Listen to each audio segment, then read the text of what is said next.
everybody. I brought a friend of yours, Brett Baer.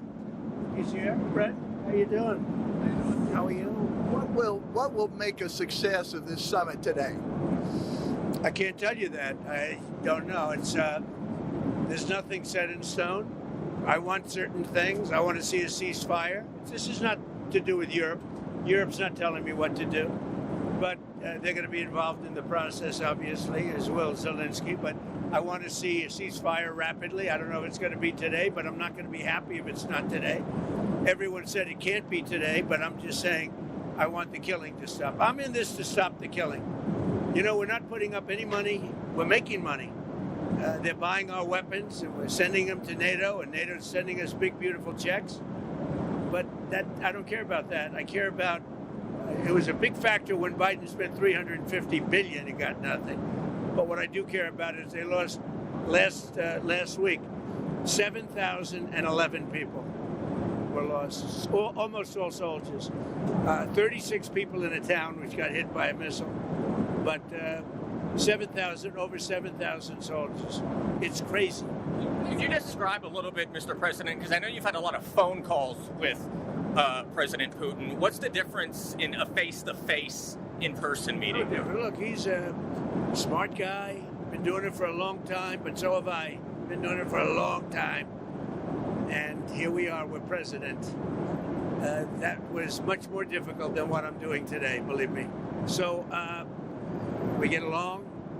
There's a good respect level on both sides. And I think, you know, something's going to come of it. I notice he's bringing a lot of business people from Russia. And that's good. I like that because they want to do business, but they're not doing business until we get the war settled. Are you going to talk about business? Will you do business? We have the hottest country on earth. We have the hottest economy on earth. We have the hottest country. We just set a new stock market record again. We have hundreds of billions of dollars flowing in from tariffs. We're the hottest. We were a dead country, like doornails, a dead country. 1 year ago, we were dead as a doornail, and now we have the hottest country. And he wants a piece of that because his country is not hot economically. In fact, it's the opposite. And China's not doing well economically, but look, I want everybody to do well. The war's got to stop and the killing's got to stop. Mr. President, what do you mean by secure? Thank you for coming back to take questions. We saw that Russia continued its violence into Ukraine last night, launching even more drones. What did you make of that? I think they're trying to negotiate. He's trying to set a stage. I mean, in his mind, that helps him make a better deal. It actually hurts him. But in his mind, that helps him make a better deal if they can continue the killing. Maybe it's a part of the world. Maybe it's just his fabric, his genes, his genetics. But he thinks that makes him, gives him strength in negotiating. I think it hurts him, but I'll be talking to him about it later. It's on the table for discussions today, Mr. President. Are the territorial swaps on the table?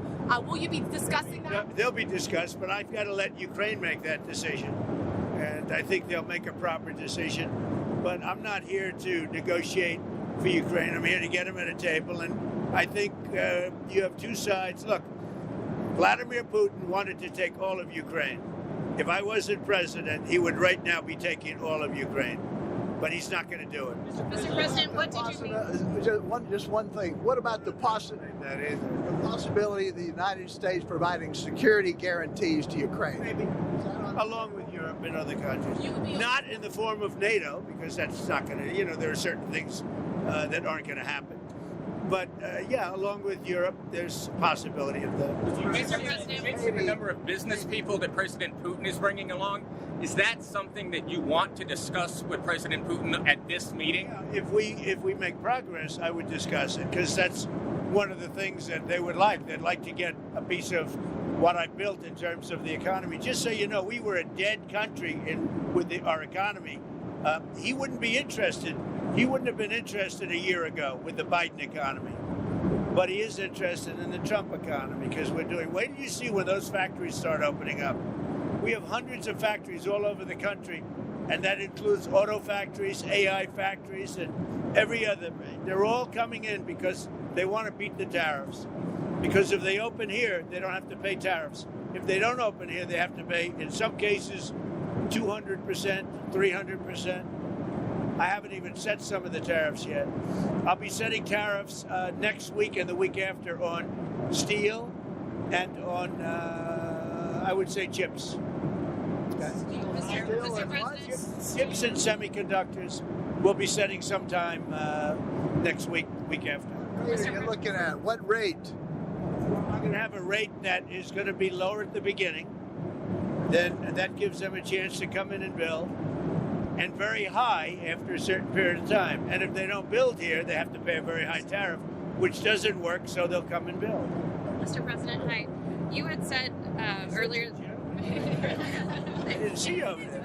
Isn't he a gentleman? He's helping me out. He's a very nice. He's one of the few nice ones, actually. You had said earlier this week that Putin would face severe consequences if you get the sense from him that he's not interested. What do you mean by that? Economically severe. Yes, it will be very severe. I'm not doing this for my health, okay? I don't need it. I'd like to focus on our country, but I'm doing this to save a lot of lives. Yeah, very severe. Thank you very much, everybody.